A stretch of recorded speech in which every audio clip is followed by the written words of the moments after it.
Hello, আমি এখন Sandakphu sunrise হোটেলে দাঁড়িয়ে আছি। আমরা এসছি আজকেই দুপুরবেলা। অ্যাকচুয়ালি তখন 3টে, সাড়ে সোয়া 3টে বাজে। আজকে ওয়েদার প্রচণ্ড পরের দিকে খারাপ হয়ে গেছে, মানে কুয়াশা আর মেঘে ভর্তি হয়ে গেছে। আমি একটু দেখাচ্ছি আশপাশটা, পুরো একদম সাদা চারদিক, কিচ্ছু বোঝা যাচ্ছে না। এই হচ্ছে সানরাইজ হোটেল। এই সানরাইজ হোটেল হচ্ছে এখানে টপে।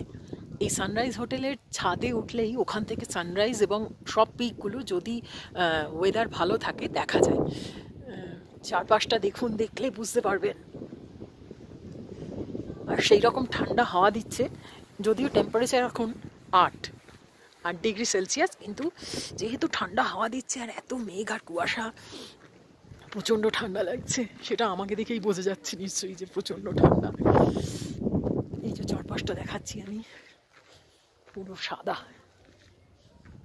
ওখানে একটা ক্যাফে আছে, সেটাও লাইট জ্বলছে কিন্তু বোঝা যাচ্ছে না।